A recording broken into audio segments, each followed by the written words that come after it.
You're listening to the Middlemen Podcast. I'm your host, Tom Lemongello.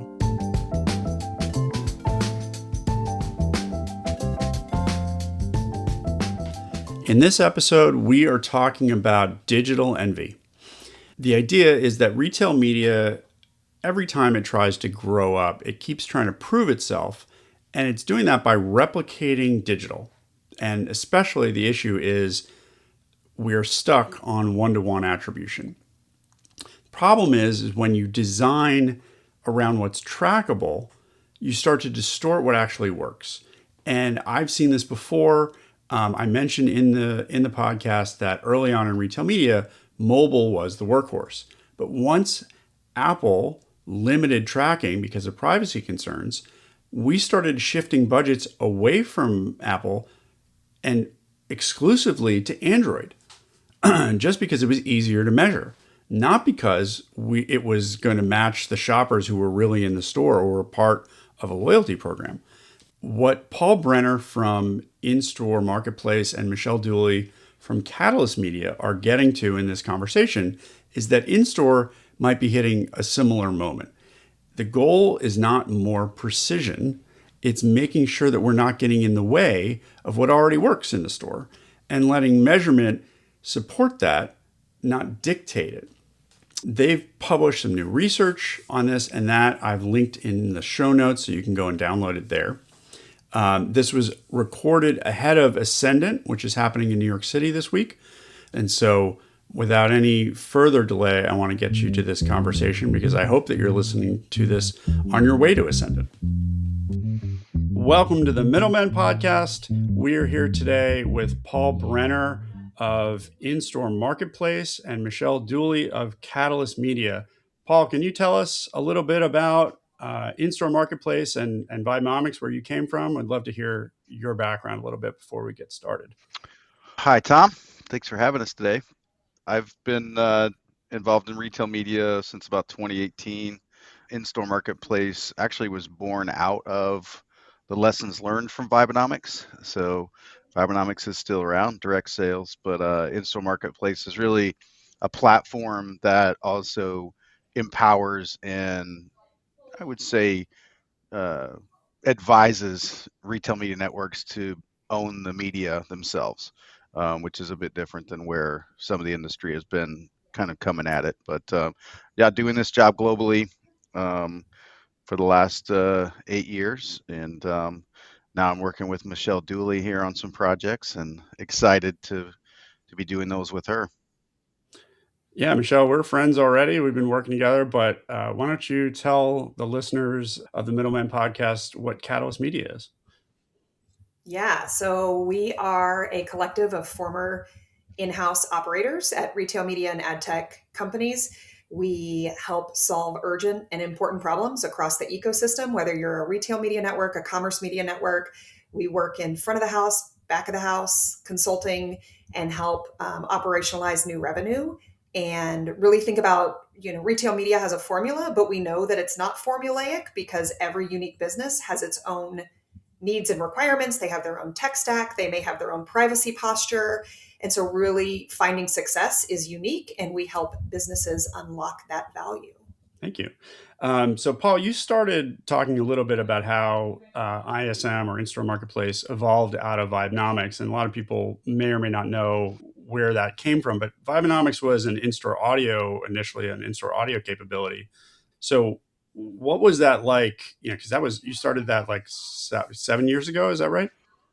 Yeah, 2019 was really our first launch with a retailer. If you look back in that time period, in-store audio had already been in the market, at least for retail, for 20 plus years, right? Pop radio, all these different kind of old school, like traditional radio programming. Yeah, like and back when we in started, Kmart days, right? Like it might even Walmart radio still feels that way a little bit today, with the way they have some programming, live content and such. But our first deals were really at the beginning of when the RMN was taking over or control of an in-store function, right? And so that was that early migration, and we would come in with Vibenomics and just really try to sell inventory on their behalf. And that's the way Vibenomics started in the world of minimum annual guarantees, right? Yeah. The You highest gotta get it bidder started wins. somehow, right? That's right. So that's where we started. And I think over the next few years after Vibenomics, I guess our own brand building kind of paved the way here. IAB's efforts paved the way. But then there was that shift to retail media networks wanting to sell in store more themselves, right? In store digital themselves. So we pivoted. That's how in store marketplace was created, was much more of a self-serve environment. And then when Mood bought us, we added screens. So now we do screens and audio on the same platform. And Mood Media, our parent company, does some amazing work with screens and LEDs and experiential things. So it's been a really nice marriage between the two of us, particularly globally, where Mood already had a presence. So it kind of went, kind of a startup, audio in store, and then we just latched onto the retail media wave, if you will, Mhm. for digital migration. And where we are now is just I can't even keep up. I mean, 50 retail media networks all trying to suddenly, roll out and deploy digital technologies and trying to figure out how to make money off of them or do better for their brands. So we kind of took a theory in 2018, I guess, and it's coming true. So that's where in-store marketplace come from. So thank you for the context on that. I'd like to dig into another bit of context, and that would be around just generally in store.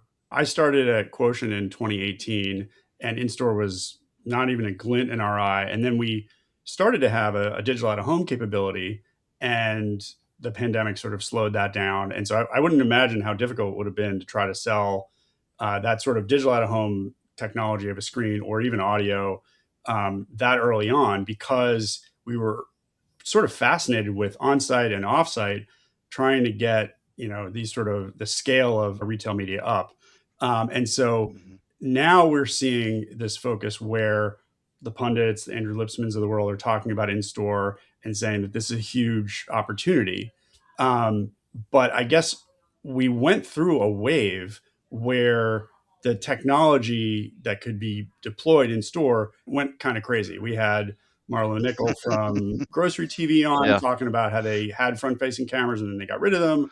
And then, we've talked yeah. to others where they're using beacons and things. Like, what happened and how did in-store retail media go astray? Um, that is a really deep question, Tom. So I, that's the reason I think Michelle and I ended up working on this together, was because it is so astray. Um, if you look at the history of this in store, and when you're a Closient, or now there's Neptune or Inmar or whatever, right? There was all this revenue being generated, and Michelle and I talk about this, like what it really takes to print a sign and have it delivered to a store and set up Yeah, and do all these things. You could make fun of that all you want, but a retailer of decent size, a grocer, is making probably over $100 million a year from that printed signage, and they're driving maybe 500 million to even a billion in sales from that traditional method. When the decision was made for retail media to start including that in the in-store digital piece, there was no, okay, we're going to move that over here and use that as revenue to drive it. There was like this sense of, well, if we're going to take it in-store digital over, we need to find a differentiation, right? We need to find our way of presenting this to the client so that the legacy business can keep chugging along in its way, right. and we're going to find new money, right? And so the reason, the very premise of that lays the foundation of two sides not talking together, right? And so I think that's kind of the big thing. And then so when you have the retail media network there, okay, we're going to put this capital for screens and audio, and we're going to take this over and that over. They would use the technology of a vendor of choice, whether that was Marlowe, or there's beacons, there's security cameras, there's pick and place, there's all these things. It kind of went the astray is too many options, right? And so now you've got all these digital retail media people trying to figure out what the differentiator is and how you manage the audience and how do you measure one to one. And that's what's kind of created this fragmentation that we're trying to address with shopper purchase rate. Well, and I think that's where we started, right? Do we need more measurement to be able to unlock more consistent budgets in store? And so the research we did in interviewing RMNs, CPGs, agency leaders in the US and abroad was really focused on what does it take to unlock in store and to create more simplicity. We have a lot of complexity.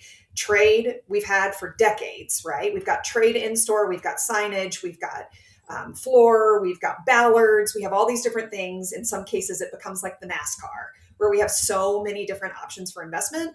What is digital in store? And a lot of the interviews we did, we kept coming back to, well, how do you define in store? And it was the brands were defining it so much more broadly than what we were defining it as the RMNs. RMNs leaned into in store in many cases as a new product to drive new revenue, right? They had top line revenue goals to hit, and therefore they needed to keep innovating. So they innovated into a new digital channel. And one of the things we've learned from our interview and conversations with the market is that the pendulum has swung to really trying to solve for measurement in the way that digital RMNs have solved for measurement for in-store, for I'm sorry, online and online and offsite, on-site and offsite, versus looking at what we've always done in the store and in the trade. And that's kind of where we're seeing this new paradigm of what happened before versus where we can go in the future. I think one of the things I did, and Michelle and I started this conversation quite some time ago, but several years ago, I embedded myself in the UK retail media in-store thing, right? Whatever Yeah. they're doing. And I just started going over there, picking brains, having lunches, trying to understand how in the world do they make 20% of a retail media off of in-store digital? How are Like they ahead 20, of us? 30%, maybe. How are they ahead of us, And that sounds so arrogant. But the order of operations, and I've made that comment before, through Catherine Lundstrom at Adweek, and like the order of operations, they start with in store. Well, they started, and this is where Michelle and I started, is they addressed this 15 years ago when cost per shopper was the metric that they used to assess in-store, return on the brand. And this is where they're so far ahead. It has nothing to do with the tech. It has everything to do with they've addressed what we're talking about many, many years ago. So that when I'm now working with and rolling out lots of things we're going to be announcing soon with different retailers, the amount of money they demand for that and the coordination between the merchant and themselves is so fascinating. And the rate they get for that inventory, the way they measure it, the percentage of growth that they're driving is so far ahead of what the US is. And I started learning that years ago. And that's when I came to Michelle. I was like, hey, have you ever heard of cost per shopper? And she was like, it sounds a little familiar to me. But we, and that's how we really dug into this. We went in thinking that there was a technical measurement capability gap, and we realized it's Right. more of a measurement alignment gap. Mm-hmm. It's the alignment across the language that is spoken by the different teams that are engaged in making the in-store decision and in-store investment, and the scorecards that they use to decide how to invest.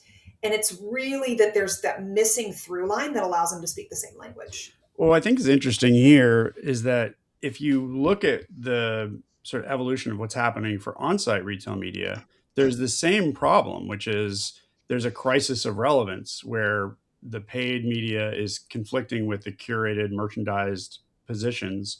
And even in that world, there's a challenge to make sure that the relevance stays true to the consumer experience that the retailer wants. But if you look in store, there's more to it than that. You have the negotiations at the trade level where there's a certain amount of SKUs and placements in the aisles where if you don't put the stock where it was negotiated to be, you're going to have a real problem with getting rid of that stock. And so to me, the relevance problem for in-store has to be even greater, right? Yeah. Yeah, I mean, we've definitely had some times where, in its simple state, you come in, and I think we had a drink company we were doing a bunch of work with, and we had coordinated with one of the larger drug store chains that we work with, and there was all this oh, you can coordinate all these things. You can be the person that helps us bring the merchant and the RMN together. And yeah, we have that relationship. We'll help you cultivate that. We get all the way down to the end of the process, and we had to pause the program because the distribution put the product in the wrong shelves, right? And Yeah. so where we were driving that foot traffic, where we were telling people in the creative to find Oh, okay. this Wow. drink new product launch was Yeah. not where we said it was going to be. And so that's that. So there's the revenue aspect, but there's also execution is key, right? And it's no different than, we joke about this all the time, Michelle, like the compliance that you have to deal with is, did this cardboard sign go in the right place? Did it, Right? right? Was it there? Did somebody go visit the store after to take a picture of it, Oh, yeah. in the right place? You have that same challenge when retail media controls the in-store. You just now, that's another level of that alignment that we're talking about. How do you measure anything if you haven't coordinated the execution? I think it was interesting at Shop Talk. We had Melissa Gallo from CVS Oh yeah, she's CMX. wonderful. Yeah, and she's saying, basically telling the audience, you're going to try one in-store campaign and say it worked or didn't work. You really have to sort of think through this in a more rigorous way. You can't just do one campaign. You have to have your KPIs straight. So you guys alluded to you're working on research. Can you tell us a bit about the research that you're putting out there, and how do you solve this problem where the brand might be dipping their toe in here or pretending that they care about in-store just to make the retailer feel good? Like, how do we get to a place where in-store retail media is more at the table and part of the JBP, really? Yeah, I mean, Well, they have. this is why I brought Michelle in, because she has this great experience. So I'm gonna Yeah, I was going to sit say back and watch Michelle describe this. they have to be at the table, and I think that's the thing. Like, we talk about this measurement alignment gap. So what we found as we were talking to RMNs and brands is that there's actually 4 scorecards that are being used to evaluate in-store success. And the 4 scorecards are a media mix scorecard that's really used by agencies to determine how effective in-store is compared to other channels. And is that like We also a have. media mix model, or is that something different? Yep. Okay. Yep, it could be a media mix model. It's looking at, is this driving incremental growth, awareness, or trial, etc. There's a retail sales scorecard that's being used, and that's that first one. The media mix scorecards is brands and agencies. The merchants are using the retail sales scorecard, or what we've defined as the retail sales scorecard, where they're looking to see, did this move product off the shelf? We have to remember that retailers and brands exist to solve a consumer need through a product, right? So they are looking to sell product. And what we need to really remind ourselves of is that these merchants are in seat to be able to move product off shelves to serve the consumer need. And so they're looking at things through the sales scorecard and how does this impact my margin, right? Because those are the things that are the most important to them. The RMNs are really looking at a media revenue scorecard. Their primary KPI is hitting those revenue targets. And then you have brands, especially on the shopper marketing side, that are looking at a efficiency scorecard. So their scorecard is really about, does this count towards my merch credit or improve the relationship? How does this move units or hit sales targets? Is this the most efficient use of my spend, right? So we have these 4 different scorecards. And what we found is that brands and retailers were both saying, I need to focus on moving product when it comes to digital in-store, but they weren't evaluating it that way. They were overemphasizing in solving for in-store measurement in the way that we've solved for digital measurement. We were forced to solve for digital measurement with cookies. We had cookies. We had to come up with one-to-one attribution to be able to understand how on-site and off-site performed. But the store has operated through trade and others for decades, sometimes centuries, using the retail sales scorecard. And so what we heard is product movement is my most important KPI. Media metrics come second. So the research has really tried to recenter us on the scorecards aren't going away. Those are rooted in decades of really important, valuable, key consideration points. What we're bringing to market is a new framework that creates a through line. We're calling it shopper purchase rate, that creates a through line that's more centered around what happens in trade with moving units and dollars but adds a shopper lens so that we can understand through pre-post analysis or matched market tests, how are the shoppers engaging? So what are loyalists doing that are different from occasionals? How does that look different from those who are doing trial or new to brand? And so really trying to understand which shopper groups are being influenced the most when it comes to the metrics that are most important for in-store, which is, did product move off the shelves? Did I actually move cases? And how is it affecting the ability to reach the consumer? Yeah, I think anybody who comes from the promotions part of the world, the coupon. So I was at Quotient, which was coupons.com. You have Inmar, you have others. I think they would be like, yes, we've been talking about this for a long time. If you don't use the shopper lens, then you're back to sort of the challenges that the digital media ecosystem had, which is like, we're going to pick a demo, we're going to pick even a psychographic, or all these things, and it has no relevance or bearing on how much does this shopper shop at your store, or how much do they care about this category or this brand. And I think that has sort of been missing, and I think that this is an interesting way to bring that back. I think it's also, I was going to say, a simplification. We know that there's lots of different ways to measure in store, but at the foundational level, like let's imagine the concentric circles that make up shopper purchase rate. Sure. So you have your sales, the dollars the consumer is spending in the store. You have the units that are being purchased, and you can look at some of those common trade metrics. But the third circle is really about the shopper behavior. And so when those three come together, the center is that shopper purchase rate. So how many dollars in units are moving for loyalists versus occasionals? And so we want something that every RMN or every retailer could execute, whether digital in-store is owned by the merchant or whether it's owned by the RMN.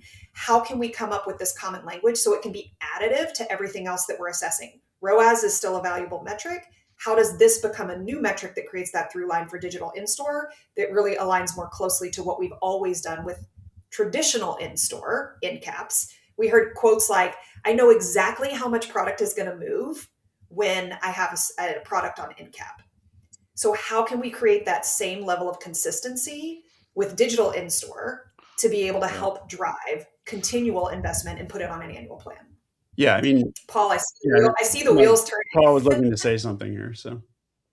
No, I think that it just goes back to what I've learned by working outside of the U.S., and that is the focus has become so much about one-to-one attribution, mapping UID 2.0s to shoppers, or facial recognition, or even just like some kind of thing that makes it feel more one-to-one.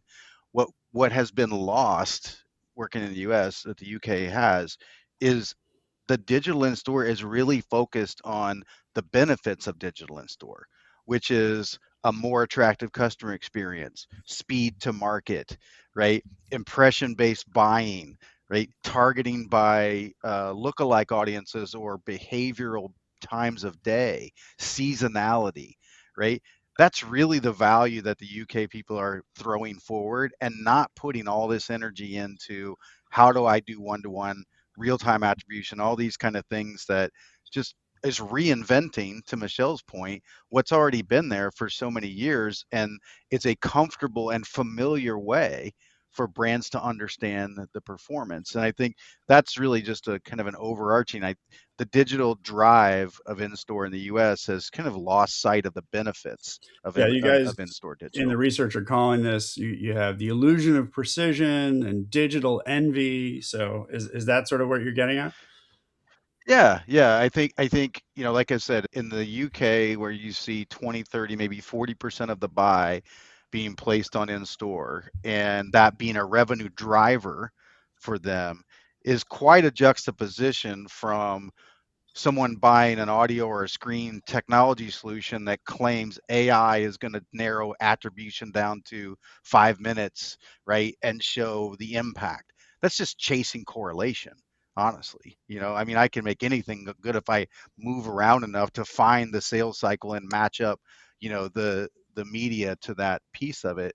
There was somebody that posted an interesting LinkedIn last week, I think, and it showed in-store digital attribution as like a jacked up dog, like all beefed up on muscles. And I then think I the know old the school meme that you're attribution talking about. That is was a little puppy dog, like it would needed to be, some loving.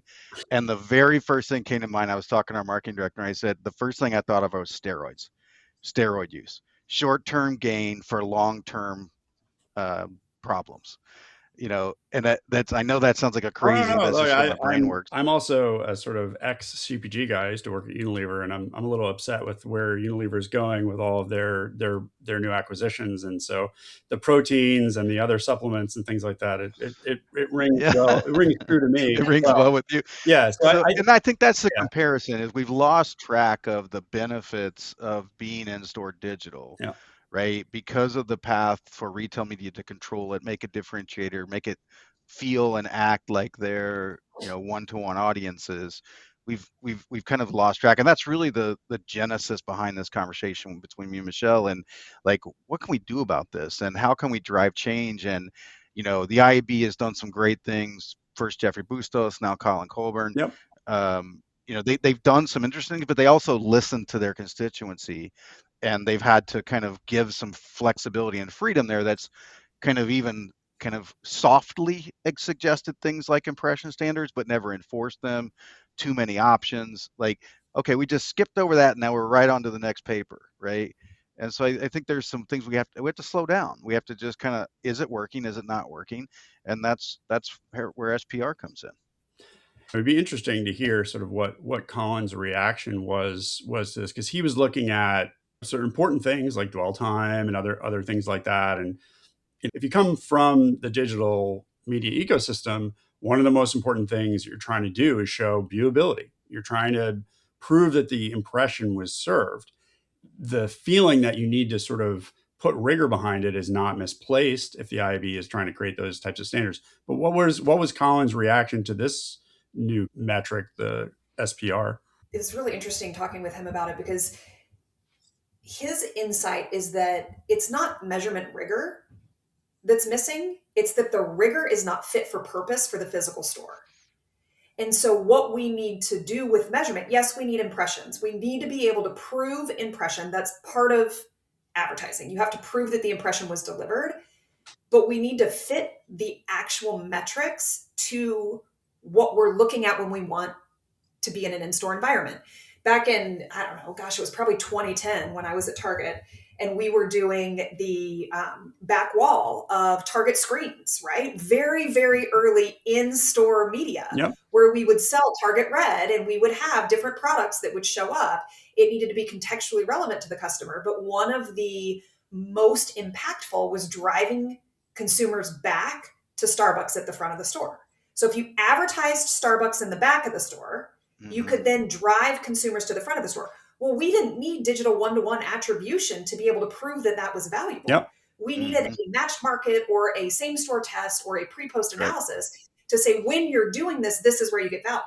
And so it's almost like we've overcorrected as an industry to a certain degree, by no fault, because we are digital advertisers. A lot of the people in the RMN seats came from e-commerce. We have these deep roots in one-to-one attribution. And so we've overcorrected to a point that we're now saying there's a lot of value in being able to look at it the way we've looked at things for a long time. Well, I think that there's also I think potentially a not imposter syndrome, but it's a lot of what retail media has proven out as their value is incrementality. And whether that's incrementality for a single retailer versus incrementality, for the whole marketing mix model, that's still up for debate, and that's still, being worked on. But I think most of the announcements we've seen in the last year, like Walmart putting incrementality as part of their on-site search capability, interesting. But that's sort of a continuation of the drumbeat of retail media is always about putting an eye in front of whatever the metric is. So when I saw your research, you have ISPR. So, I think that the challenge for people like me when I read it initially is I go back to whatever I know from the retail media industry. And, ROAS is sort of the hated metric that everybody likes to beat up. But iROAS is something that retailers still sell pretty hard.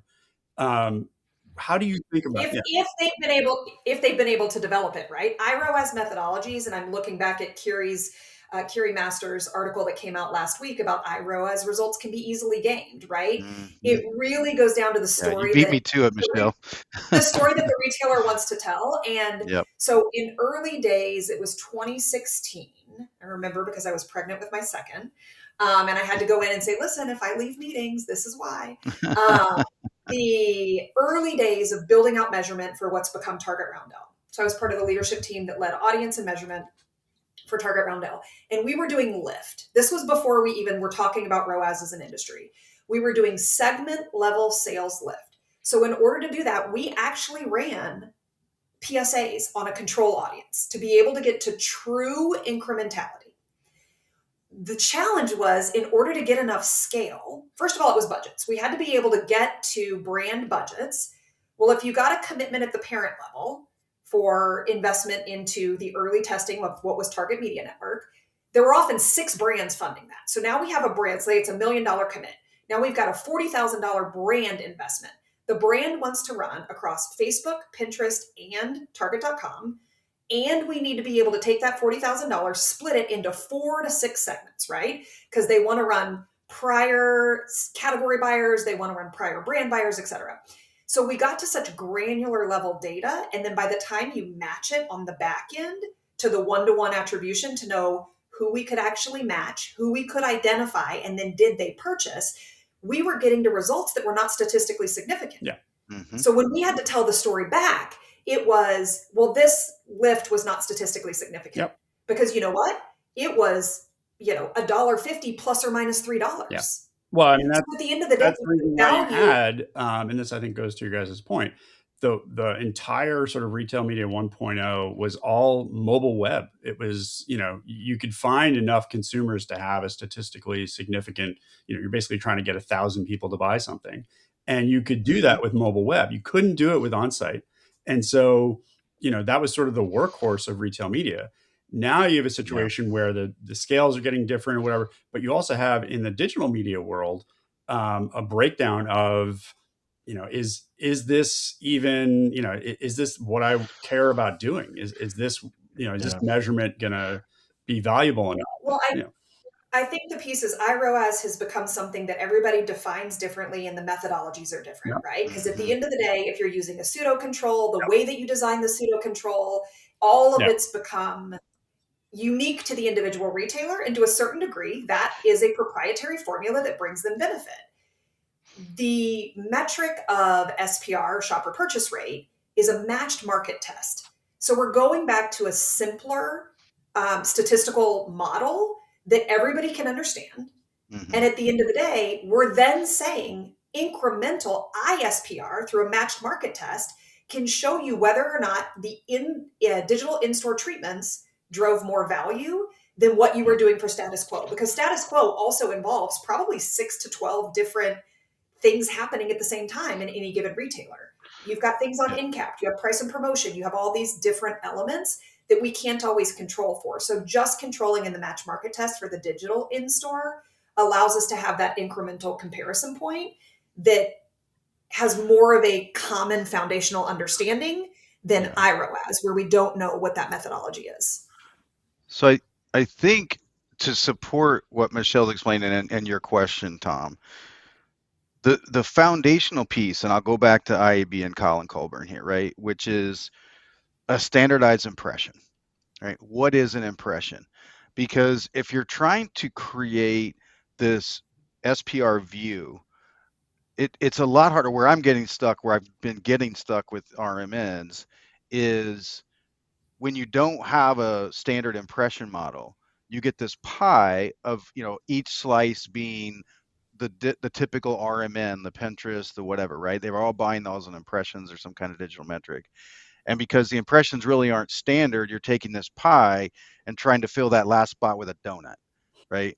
It's like, well, that doesn't work, and it's because we deal with this all the time of what is an impression, right? And that's part of this SPR foundation is, we have one grocer that we work with, bigger, top 5. They're killing it. I mean, they have literally taken our impression models. They believe in it. they've created this, this really great way for almost for the merchant to buy the inventory from them in a way that makes it, now they have ownership and now they do their measurement. And so when we put these collective, I'll call them omni-channel for the sake of argument, but it's SPR mentality, right? Which is, I put impressions on the website. I put impressions here. I did this. I bought impressions in the store. Here's the CPM. Here's the blended rate, right? Now I can look at that as my total cost across all of these different tactics. And then I'm going to look at the sales performance of each channel. And they do a great job at the end of recapping that. They're up 200-300%. They're looking much more like a UK retail media network because they're not trying to, I hate to say this, but the sellers of retail media are overwhelmed. They don't need to teach a brand yet another attribution technology thing, right? Right. Within that pie. And so I think it kind of, to me, the SPR is common sense because it's utilizing existing processes, right? It's just an Yeah. agreement, but it does require, again, to not lose sight of the what in-store digital does. What are the benefits? One is consistent impression methodologies, and the other is speed to market, ease of access, more efficient, better customer experience because it's not just, paper cutout Paul, it's dancing on the screen Paul, like it's two different things. And I think the sprint out ahead and use digital technology, attribution, AI, all these things to justify the capital or to justify the expense, right? To get that return. It's next, right? I think we say that in the research, right, Michelle? Like, we're not saying it's wrong. Yeah. We're just saying it's next. Well, we talk about different brand personas in the research, right? And different brands are going to have, and they will always have, metrics that are still core and important to their decision making process. Being able to understand how different brands make decisions is important in terms of understanding how you're going to get ongoing investment in a retail media. A category leader may be thinking about augmenting their trade investment, whereas a challenger brand may need to have more of a presence at the point of decision, right? SPR becomes additive. We're not trying to replace ROAS or iROAS. Mm-mm. It becomes the through line, SPR, ISPR, to be able to make those decisions across all of the different CPGs and across all of the different investments. To say, I think it was interesting, there was a couple of comments that were made about I'm already investing a lot in the store. Oh yeah. So Yeah. I CPG think leaders you mentioned that. are already Yeah. investing a lot. But Yeah, then the other thing that was really millions. interesting was them saying, if the merchants aren't also asking for it, my executive leadership team doesn't have FOMO. Yeah. Because at the end of the day, we've done things like said, let's go and add ads to the metaverse, and it's bombed. So they want value and proof points that they've seen that they can then speak to across the ways that they're making decisions today. So being able to say, we're investing in the store already. Here's how we evaluate that through trade. And this is how we're adding to it by adding that shopper lens to the dollars in sales per unit. How do we look at that more holistically to really tell the story internally for brands to understand the value they're getting? Well, it's not, I mean, to me, and I think, we had a great chat with Bobby Watts from Ahold a little while ago, and he talked about, and I basically put it point blank to him. I'm like, are you merging trade and retail media? And he's like, no, but they need to be in the same meetings, and they need to, he called it two in a box. And to me, I'm like, Hmm. okay, that's interesting. I don't know how that works. And I think what you guys are proposing, which is interesting, is that trade needs its own metrics, or it needs a little bit more rigor in the way that it puts out its evaluations, because otherwise trade sort of falls behind. It doesn't have the shiny metrics that retail media has had. Is that fair, or is that unfair? Trade will always have its own metrics. I mean, Mhm. retailers exist to be retailers first, right? Like retail media is a secondary revenue stream to help with a margin problem for a lot of the primary retailers out there that have grocery margins, right? Mhm. They will always have important metrics. SPR tries to say, let's speak in a language that merchants and buyers at the brands can understand so that we can have more of a common way of going to market, common way of understanding what's happening. So the other problem that we ran into, we talked about the alignment problem, right? And this Andrew Lipsman had something in his newsletter this week about aligning to merchant scorecards, aligning to the merchant P&L being a key ingredient into in-store. I think, Paul, you were alluding to this with the client that really has seen success in this. They have more cross-pollination across the merchant and RMN relationship that allows JBP decisions to be made together where you're talking about things in the same language. So imagine having SPR or ISPR as part of the JBP. So merchants are talking about placement on the shelf. They're talking about number of end caps. They're talking about your retail media total shopper investment and what that's going to look like. But you're able to say, here's what we're doing to actually move product. I mean, this could be beyond digital in-store. This could be something that you're using any matched market test to be able to say, what's the influence that's actually doing this with an incrementality methodology that's more trusted, because we match markets is a pseudo controls. I think that's sort of, the coordination of all of the channels, whether they're just retail media or they're not part of the retail media program, they're social or something else that the brand has carved out. How do you make sure that it's all coordinated? Because what you don't want to have a situation is you do in-store retail media and you're not driving anybody to the store, or the reverse. You're doing all this offsite and your competitor has the end cap. So, like from that perspective, I guess to Paul, it's going to take us a little while. The United States has more stores to put screens in or audio equipment in. So we can't be the UK tomorrow. But in your view of tomorrow, what do you see happening? Like you guys have a different model. Where do you see it going? I would argue first, radio already has enough scale. Audio already has enough scale to be doing better at this. We're personally powering all major home improvements, right? Major drugstore chains, lots of grocery chains, sporting goods, travel, beauty and apparel. They're all built for doing better today. And if we're going to do anything for the future, it's to leverage everything you have today in order to move more of the investment to the place where it has the best performance, right? Because before you can build any ROI models for CapEx, before you can ask for more money that doesn't feel like a tax, you have to be better at proving what in-store digital's benefits are. That's what I was saying. We're overlooking the basics. Getting to the place more where I have a few that are doing well, really, really well. One grocer before, they're further along the path of an investment being closer to 20 or 30% on a campaign by campaign basis, and demonstrating that just by basic math of ratio, their investment in store did better for moving product.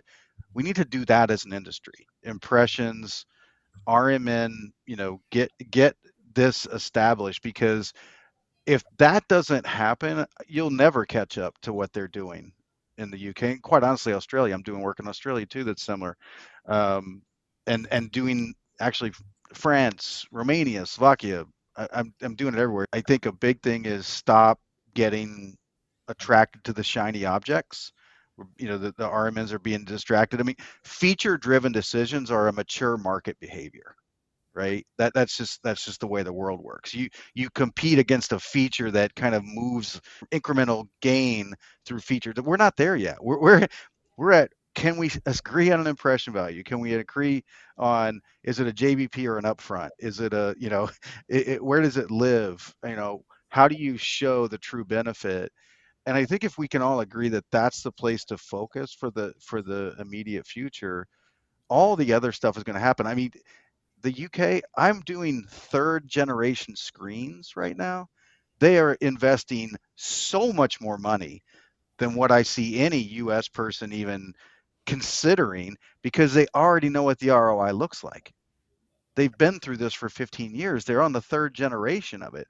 You're not going to believe some of the stuff. I'm shocked. I've seen image. I'm like, really? That's what you want to do? That is gigantic. And they're like, hey, we know what it's worth, right? And I think if the US gets stuck on this chasing shiny new features, to make an audience look like what they think it should look like and not what the brands want to see from that performance, I don't expect US to change. Regardless of what investment you make, unless we overcome this, I just don't see how it gets there. All right. Well, thank you. It's been great talking to both of you on the Middlemen podcast. You're off to the Ascendant Network this week. We are. Yeah. So Team Brenner and Dooley. So and actually Reagan from Halion. Yeah. Great. Yeah. So you're going to have a brand there as well. So good luck and enjoy. Well, it can't just be our opinions, right? It can't just be me and Michelle's opinions. Like, yeah, no, you need at the end of the day, the brand gets the influence. So very cool. Well, thank you for joining us. And we will check in with you periodically to learn how this is going. So thank you. Sounds great. Thanks, Tom.